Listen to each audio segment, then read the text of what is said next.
talk about a few simple techniques of cost reduction, how you can reduce your cost in the company. Friends, there are mainly two types of cost which are used by the companies to reduce their cost. The first one, I'll just write and I'll just explain to you. Okay, the first one is what they call it as cost control, whereas the second one is what they call it as the cost reduction. All right. Most of the auditors have checked the cost control because here we get a very simple cost reduction technique that is called as budgetary control. I believe most of the companies where you do your audits, you will be having budgets in place. We will discuss budgets in depth and I will explain to you how we can make the budgetary control system much more interesting and much more elaborate. Friends, but the real result, if you want, you cannot get those results from budgetary control because budgets are all target driven, they are all pressure driven. Real results, most of the companies derive from something called as cost reduction techniques. A few techniques I will just mention over here. The first one is called as value analysis. There's another one which is called as JIT, just in time, BSC, balanced scorecard. Then we have something called as Six Sigma. You must have heard of this. BPR, that is a business process reengineering. Pareto analysis. These are some of the very interesting and practical areas which companies can use, auditors can use, and they can help the company reduce their cost. But most of the time when I see the audit reports focus on the audit process and maybe to a maximum extent budget. Friends, budgetary control is a very simple process where what we do is we just compare the budget with the actual. A very simple example of budgetary control is, suppose a company has got a revenue budget of 1,000, all right, but the actual turnover turns out to be 900. So you plan to have a turnover of around 1,000, but the real turnover turns out to be 900. So your deviation comes in a red color. Red color means unfavorable. Whereas if you budget a profit of 100, you get an actual profit of 110, you have a positive variance. Your profits have gone up by 10. So this will come in green color. You thought of the closing bank balance of 300. The actual bank balance became only 250.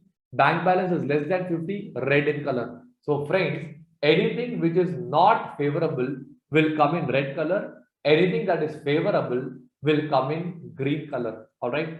The problem with the budgetary control system, what many of you use is that how to implement budgets.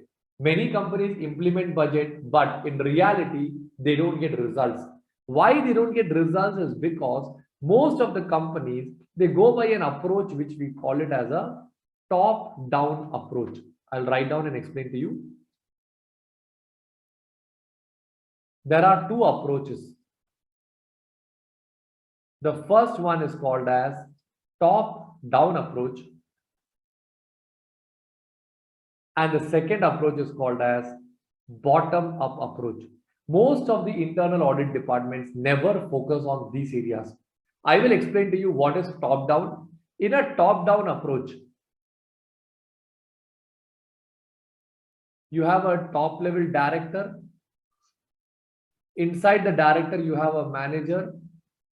And below the manager, you have the employees. So when we speak about top-down approach, the director is the one who will create the budget. And employees are the one who implement the budget. Now, friends, the problem which lies in this is that if director is putting a budget which the employees feel is unrealistic, then the employees will not achieve the budget, and this results in negativity in the company. Everyone becomes very, very negative. But friends, if we go by bottom-up approach, what this means is that you have employees in the company. The employees are the one who will create the budget. Once the employees create the budget, the directors will review the budget, plus the directors will approve the budget. After that, it goes back to the employees to implement the budget. Friends, I have consulted many companies on budgetary control, and friends, 80% of the companies got positive, successful results when they went by bottom up. The main advantage of a bottom up approach is that employees themselves create the budget, because of which it becomes very easy for them to implement the budget in the organization. They have a sense of responsibility. Whereas when you go by a top down approach, where the directors are the ones who create the budget and the employees are the ones who implement the budget, what happens is there is always going to be a conflict. So, friends, my recommendation to all of you as internal auditors is that when you give an internal audit report, check first question whether the company has a budgetary control system where they compare the budget versus the actual. Many companies have budgets, many companies don't have budgets. If they don't have budgets, recommend them to create some budgets for the company. All right. Point number two, after you create the budget, just check which method are they following for budgetary control. Are they following a top-down approach or are they following a bottom-up approach? Which is a better approach, friends? Bottom-up approach is better, where the lower level people create the budget, directors review and approve the budget, and the same people who create the budget implement the budget. That way, they have a higher sense of responsibility and you can get better results out of this. I'll just give you a 1 minute time to absorb this. If you have any queries here, you can ask me, or else I will go to the next area of cost reduction.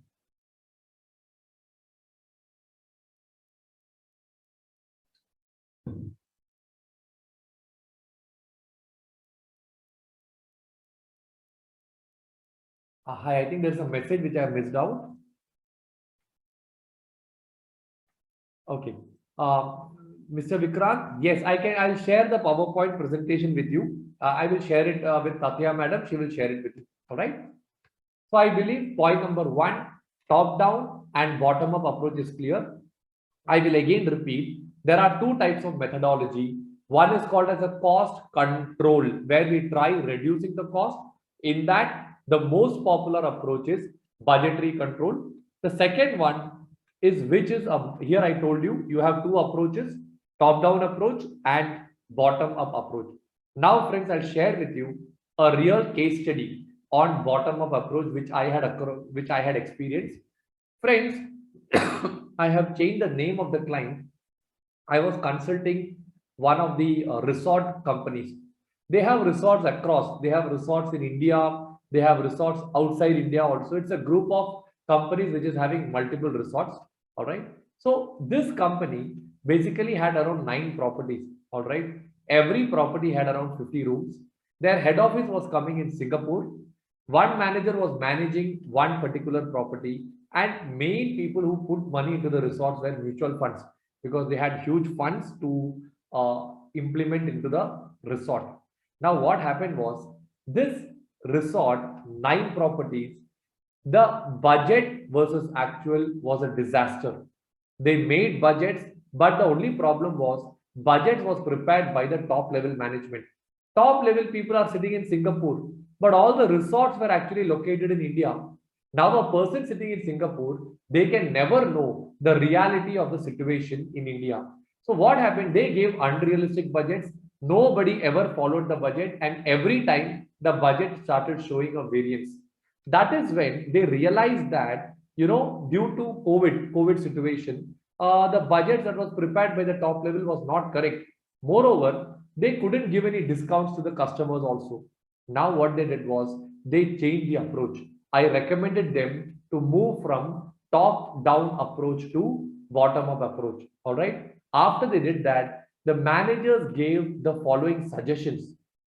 Point number one, there is recession in the tourism industry due to COVID. So we cannot expect high sales. Point number two, what they did was, off season time, they started giving high discounts. Earlier, they were not giving discounts. This discount giving was suggested by the manager, but it turned out positive because suddenly a lot of people started joining the company. The next point which came up is inability to take quick decision. All right. So what happened is, earlier they were not able to take proper decisions, but now they are able to take quick and immediate decisions. And finally, the moment they went into top-down approach, all of a sudden, what happened was they were able to generate very good profits for the company. And this is how the entire thing got changed. So friends, just go through this. This was about bottom-up approach.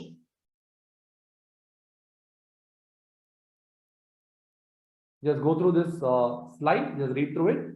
And if you have any queries in this, please ask me.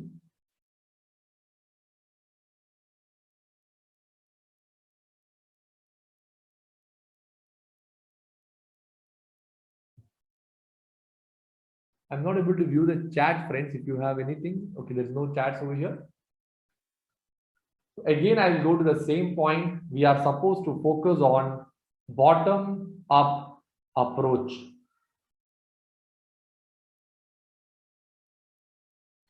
Okay, so as I mentioned earlier, you have top-down, you have bottom-up, and we should preferably focus on bottom-up approach. Top-down, the top-level management creates the budget, and the bottom-level management actually implements the budget. But when you go for bottom-up, the lower-level management are the ones who create the budget, but they implement it in a much higher intensity. Okay. So I hope you are all clear with the concept of top-down, bottom-up approach. Now we go to the next interesting area. We have to discuss these 5 to 6 points, which is the only thing that I can cover in the limited time frame. Cost reduction technique. Friends, I'll start with a very simple example with which I'll explain to you the value analysis part. The first one is value analysis. Every company as a part of your internal audit. As a part of your internal audit, you can study the process of the company. When you study the process of the company, you can have two types of activities coming over there. The first one is called as value added, and the second one is called as non-value added. Value added activities are those activities which add value to your company, whereas non-value added are those activities which do not add value to your company. If we eliminate all the non-value added activity and if we retain all the value added activity, the company's profit will go to a very, very different level. I can share with you one simple example, friends. This was a case study on an airline company. All right, I'll just take a fresh page, or I'll write it here itself. There was an airline company. This airline company provided free food to all the passengers who are traveling in the flight. Now, when they are providing this free food, at that time, they were providing a sandwich, plus they were providing a coffee, plus they were providing a cake, plus they were providing olives. Now, they hired a cost consultant to reduce their cost. The cost consultant, when he studied, he realized that 90% of passengers do not eat olives.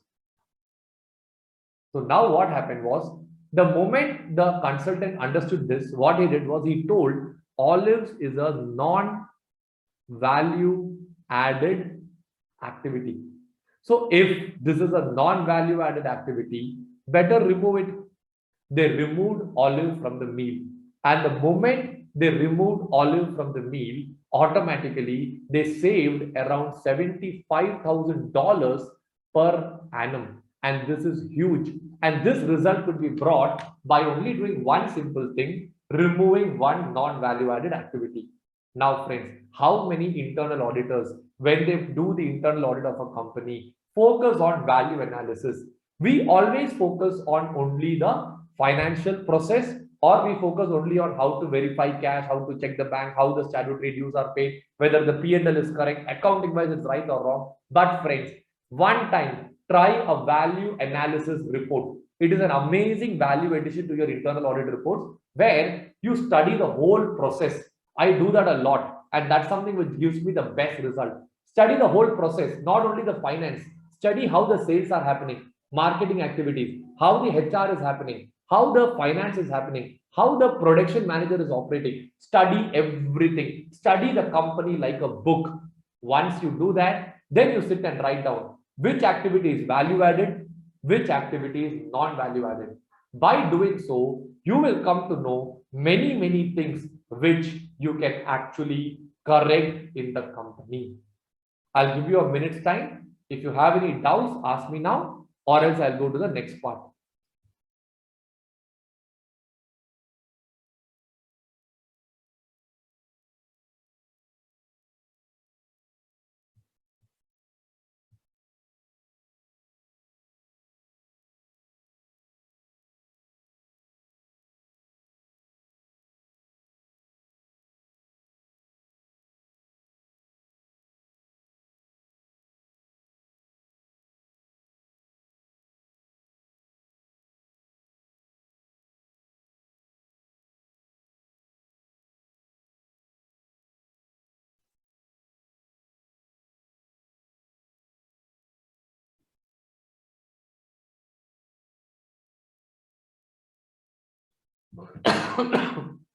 Hi, Mr. Vikrant. Please unmute yourself and you can speak. Yeah. Are you able to hear me? Yes, Mr. Vikrant, I can hear you. Just one question. I was reading about this value-added, non-value-added thing sometime back, and I came across one terminology. I don't remember exact, but I think it was something like business value-added, BVA something. So what it said is certain activities or certain activities or certain steps are required in a process, and they are not value added, but they are very essential to accomplish the activity. So that was a loose definition or an explanation of that thing. So is there something which you can expand on this, or something on this kind of concept? I'll explain to you. Let me take a fresh slide. One moment, I'll just take a fresh slide.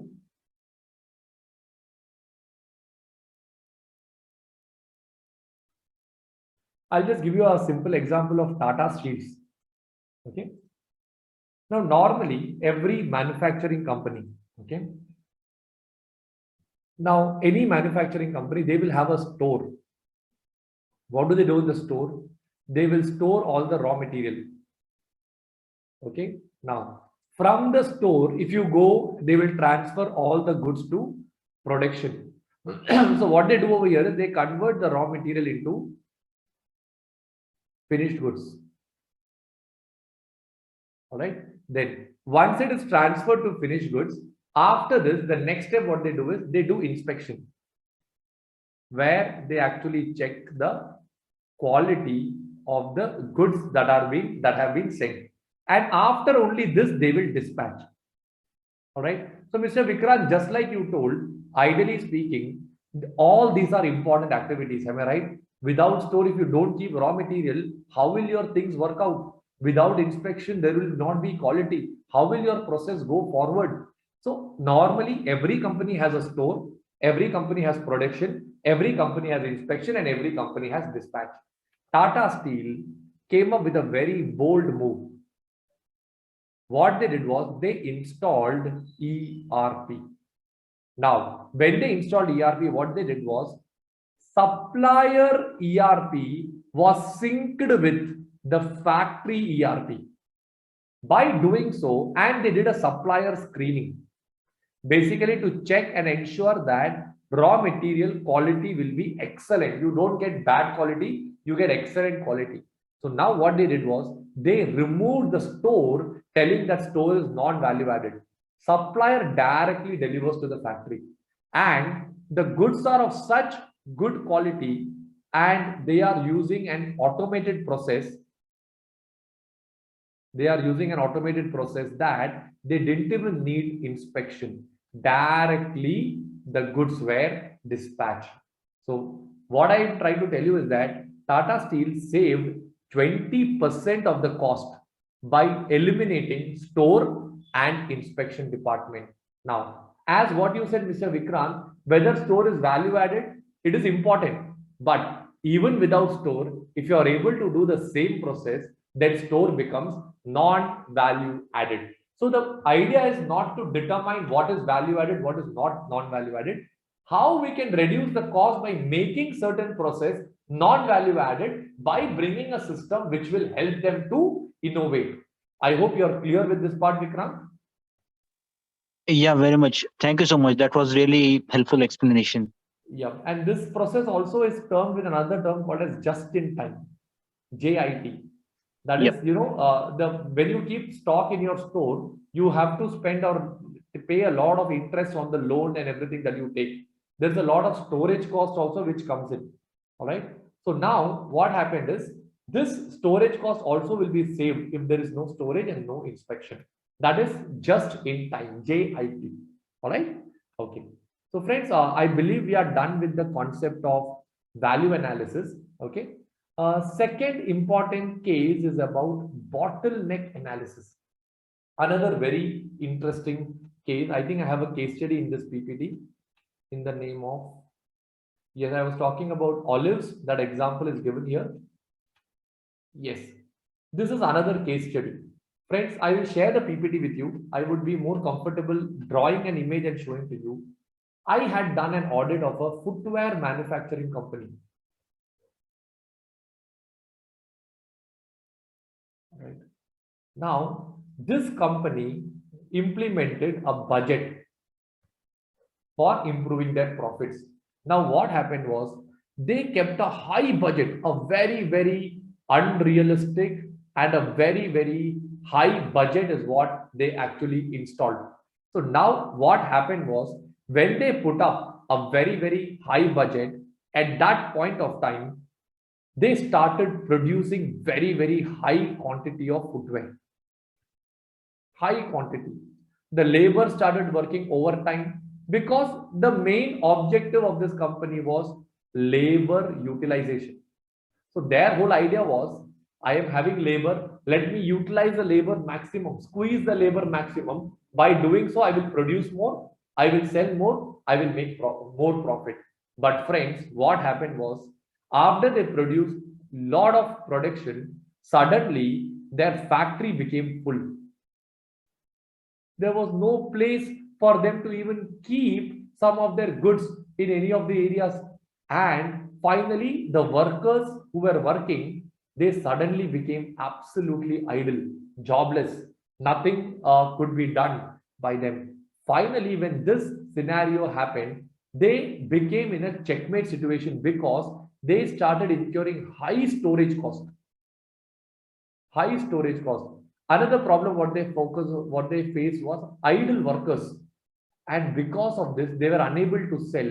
So they had a lot of dead stock. So, friends, another mistake what I see many people doing in internal audits is that you always focus on labor utilization. Utilize the labor maximum, profits will go up. In reality, labor utilization is good only and only if you are able to sell the products in the market. All right. So it's very important to identify the bottleneck.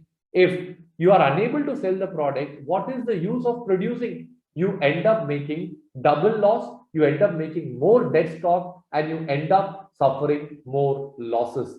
So this was what I meant by the terminology bottleneck analysis. I will give you a minute, friends. Go through this. If you have any doubts, you can ask me now.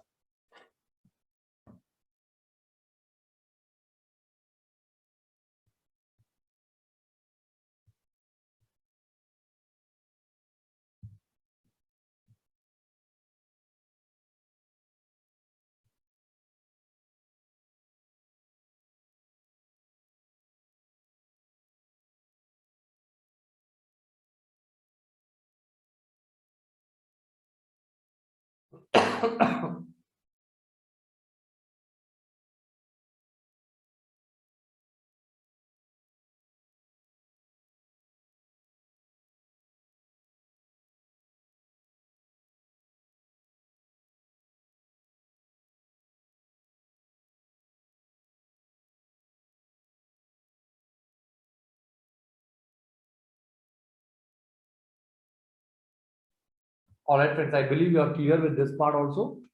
Okay, so I'll just repeat, we'll just summarize whatever we have discussed so far. All right. So we learned about value analysis, we learned about bottleneck analysis, and we also learned about just in time. We should produce just in time so that the products can be used in the right manner. All right. Under just in time, I'll elaborate a little bit more. Friends, now JIT is something what many of us do not use in our audits. You can check just in time, not only for the goods, you can also check just in time for many other movements that is happening in the company. Okay, we should try eliminating unnecessary movements because that results in loss and fatigue. I will give you a very simple example. Okay, there was a factory which I visited. In that factory they had 5 machines: machine A, machine B, machine C, machine D, and machine E. And they had one worker who was standing over here and monitoring all the 5 machines. Now think of the plight of this worker.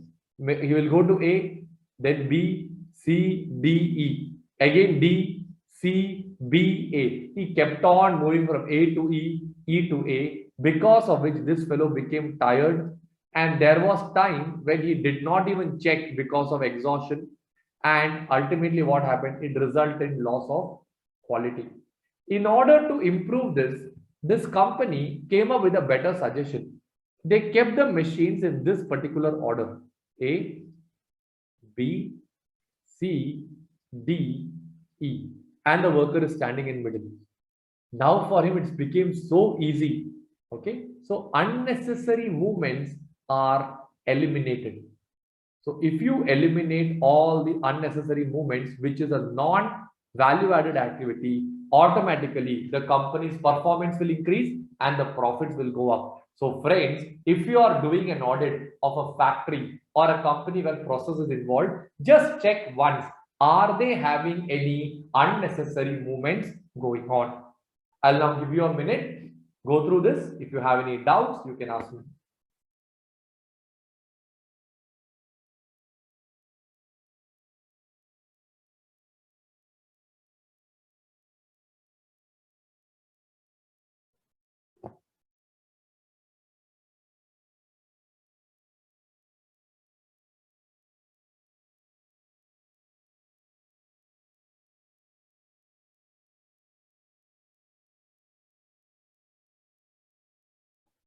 Friends, I believe you are able to hear me, right?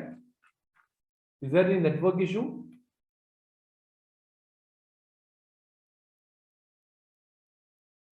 I believe everything is smooth. Right. So friends, we are done with this one process also. So we have covered value analysis, we have covered bottleneck, we have covered just in time. Now we will discuss about balanced scorecard.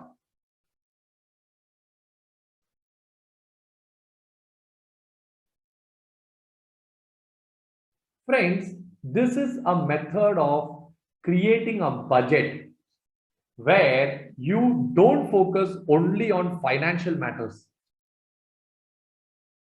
You focus also on non-financial matters. I can give you an example. Okay, I'll simply draw a very simple picture. Assume this is a car manufacturing company. This guy is a worker who is producing car. This fellow was given incentive based on production. So he was told, if you produce more, I will give you more incentive. If you produce less, I will give you less incentive. This fellow, to get that incentive, he started producing aggressively. He started producing. But while he did that, he ignored many things. For example, he ignored the inspection that they normally do, and he ignored many other minor areas. Now what happened? This fellow got all the incentive. Okay, this fellow got the incentive, but they faced one particular problem, which was that this car started coming back, there was lot of sales return. Why there was sales return is because they faced some problems in the gearbox. The gearbox was not working properly. It violated the pollution norms of the country, and ultimately this company started paying heavy penalty. Friends, why this company paid heavy penalty is because this company, instead of focusing only on profits, they should have focused on certain quality related areas also. And that is where balance scorecard comes into the picture.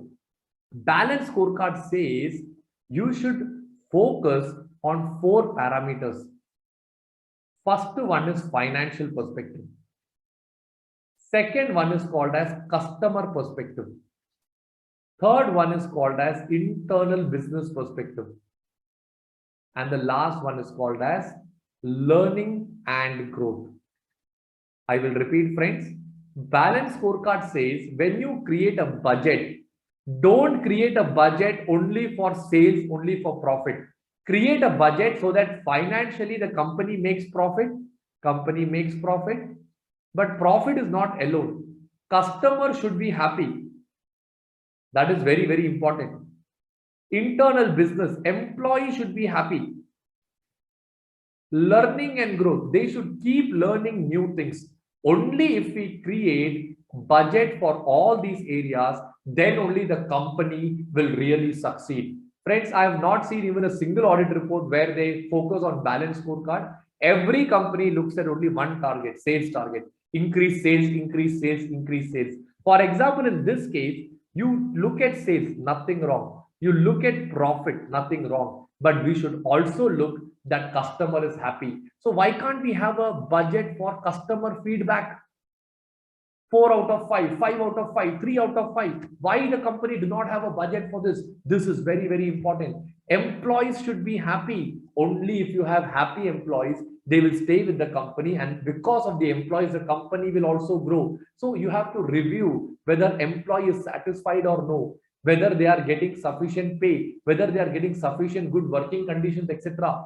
Last thing, any company to learn, to win, they have to learn new things. None of us can survive without learning new things.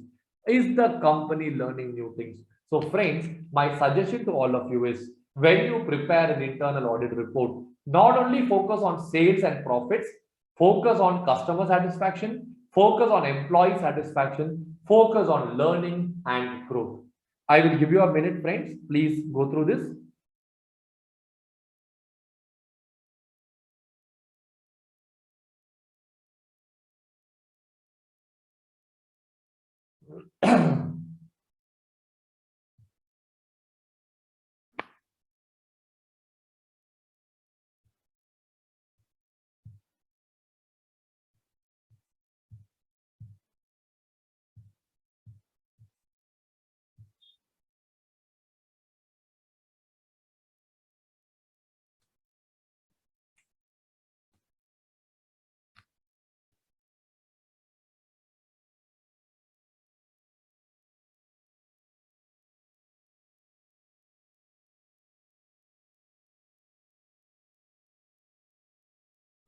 I believe everybody is clear with this.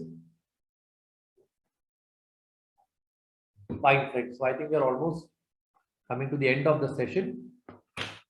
We have only 2 more things to be done. One is the Six Sigma and the other one is BPR. I will explain Six Sigma first, or BPR first. Okay. Friends, BPR was installed by Ford Motors. Okay.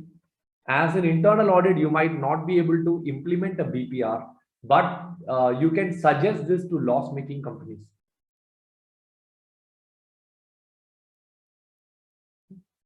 Basically, what they do in a BPR is that they change the whole structure of the company. And one of the companies which did this was Ford Motors. I will just explain to you how they actually did that. Okay. Ford is into car.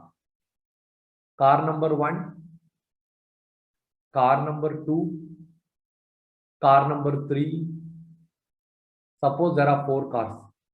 Earlier, they had workers standing and they used to make a particular car. After one car is over, they will come to the second car. After second car is over, they went to the third one. Then they went to the last one. Like this, to make one car, it used to take them 12 hours time. That is when Henry Ford, he went into a burger shop. And when he went into a burger shop, he was surprised to see how burgers were made. Friends, how they used to make a burger was they had a moving assembly, something like this. This kept on rotating, and there'll be people standing across. One, two, three, let us say four. Now this machine kept on rotating, and first fellow will keep the bun here, second fellow will keep all the vegetables, third fellow will add all the cheese or the sauce what is required, fourth fellow will heat and deliver to the customer. By doing so, what was happening was unnecessary movement was avoided. Every worker was standing in their place, making burger and giving it to the customer. By looking at this, Henry Ford thought, why can't we do this for the car industry also? And Henry Ford was the first company who came up with a moving assembly. Maybe I'll show you a video later on this. Basically, what they meant by a moving assembly was they had a very big assembly like this, and the cars were kept on top of this moving assembly, and workers stood here. Now what happened? The car was moving, the workers were not moving. By doing so, friends, earlier it took 12 hours for a car. It came down to 90 minutes per car.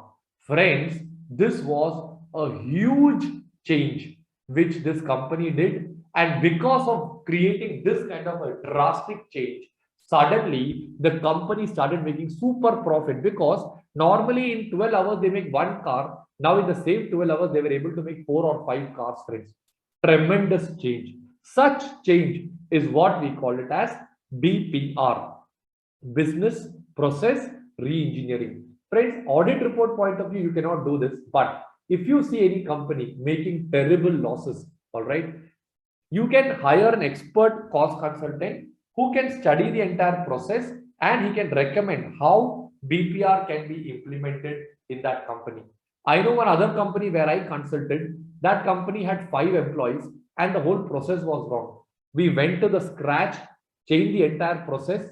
Initial 6 months they made loss, but after that they started making super profits, and today they are a gold showroom across India and GCC. They are selling gold, and they are making amazing level of profits. So friends, that was about BPR. Let me go to the last one now. Six Sigma.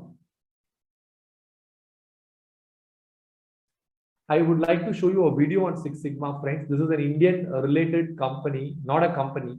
It's a very interesting topic called as the Mumbai Dabbawalas. I'm not sure if you have heard of them. I'm unable to click on this. I would like to just show you this video, friends. It's not coming here. I'll directly go to YouTube and just show it to you. And with that, we will pack up today's session. Mumbai Dabbawalas are Six Sigma certified. Can you see my screen, friends? I'm not sure if you can see my screen.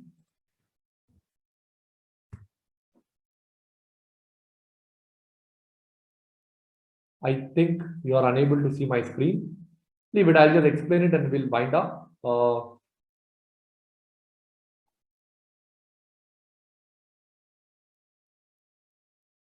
Friends, there are Six Sigma basically means, hold on. Yes. I'll just share my screen again. All right. Six Sigma means if your company is producing 10 lakh units, then out of this 10 lakh units, you should not have more than 40 defects. That means 9,99,960 units should be good units. Only 40 units will be defective units. Friends, very few companies can successfully implement Six Sigma, but if you are able to implement Six Sigma, you get a Six Sigma certification. Once you get a Six Sigma certification, that company will be branded for their life. One of the company which did Six Sigma is what we call it as the Mumbai Dabbawalas. I'm again giving an Indian example because even though I have my office in Ruby, I'm mainly located in India, friends. So Mumbai Dabbawalas, they deliver food. Okay. There are a lot of food delivery apps like Swiggy or Zomato or many other, companies are there who deliver food. Mumbai Dabbawalas, they deliver food on cycle. When you're free, just YouTube it, deliver the food on cycle, and they deliver every day around 20 lakh meals every day. And it is said that they do not make more than five mistakes. Five mistakes means out of 20 lakh meals, maybe five meals will be displaced, but the remaining 19 lakh 99,995 meals are delivered to the right person, because of which Mumbai Dabbawalas are Six Sigma certified. So friends, one thing what I have understood over my experience in the last so many years of my practice is that every company which focuses on quality, they will be able to deliver amazing results. They will be able to get better profits. And you as internal auditors are responsible for the company to get this kind of value.